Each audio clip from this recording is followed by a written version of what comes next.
கார்த்திகை தீபத்தின் சிறப்புகள் என்னவென்று தெரியுமா உங்களுக்கு? சிவபெருமான் இத்தினத்தில் தான் மகாவிஷ்ணு பிரம்மா இருவருக்கும் ஜோதி பிழம்பாய் காட்சி அளித்ததாக கருதப்படுகிறது. கடும் தவம் மேற்கொண்ட அன்னை பார்வதி தேவி கார்த்திகை நட்சத்திரம் கூடிய பௌர்ணமி நாளில் தான் இறைவனது இடபாகத்தை பெற்றாள். அப்படி ஈசன் அர்த்தநாரீஸ்வரராக காட்சி தந்த தலம் திருவண்ணாமலை என்கிறது அருணாச்சல புராணம். மகாபலி சக்கரவர்த்தி ஆணவத்தால் உடலில் பெற்ற புண்கள் குணமாக நெய் தீபம் ஏற்றி வந்தார். கார்த்திகை தீபத்தன்று நெய் தீபம் ஏற்றிய போது மகாபலியின் புண்கள் குணமாகின. அன்று முதல் திருகார்த்திகை அன்று தீபம் ஏற்றும் வழக்கம் ஏற்பட்டதாகவும் கருதப்படுகிறது. அக்னி ரூபமாய் போற்றப்படும் சிவனுக்கும் அக்னியில் உதித்த ஆறுமுகனுக்கும் காக்கும் கடவுளான விஷ்ணுவுக்கும் உகந்த மாதமாக கார்த்திகை மாதம் பக்தர்களால் போற்றப்படுகிறது. கார்த்திகை மாதத்தில் வரும் பௌர்ணமியோடு கூடிய கார்த்திகை நட்சத்திரத்தில் கார்த்திகை தீபம் கொண்டாடப்படுகிறது. திருக்கார்த்திகை தினத்தன்று அதிகாலையில் நீராடி சிவ விஷ்ணு பூஜைகள் மற்றும் தீப தானம் செய்து வீட்டின் எல்லா இடங்களிலும் தீபங்களை வரிசையாக ஏற்றி வைத்து இறைவனை வழிபட்டால் குறைவற்ற மகிழ்ச்சி உண்டாகும். கார்த்திகை மாத கிருத்திகை நட்சத்திரத்தில்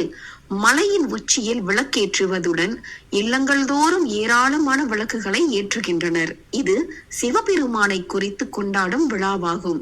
இதை அண்ணாமலையார் தீபம் என்று கூறுவார்கள்.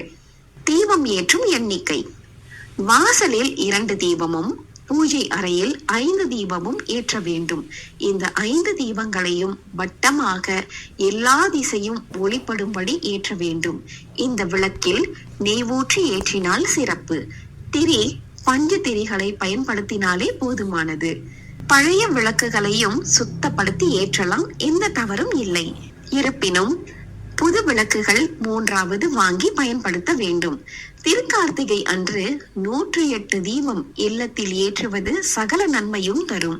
பூஜை அறையில் சடாக்ஷர கோலம் வரைந்து அதில் 6 அகலும், பூஜை அறை வாசலில் 2ம், சமையல் அறையில் பூகோலம் போட்டு 8 தீபமும், சமையல் அடுப்புக்கு மேல் பொட்டு வைத்து அதன் மேல் 1ம், பிறகு வீட்டின் உள் பிரம்மஸ்தானத்தில் திருவிளக்கு ஏற்றி 5 முகமும், அதை சுற்றி கோலம் போட்டு 8 அகல் தீபம், மேலும் நம் வீட்டு நிலையில் 2ம், மதில் சுவர்கள் மேல் 2ம், வாசல் கோலத்தில் 11 தீபமும், மீதமுள்ள 63 அகல் தீபத்தை வீட்டு சுவர்களில் ஏற்ற வேண்டும்.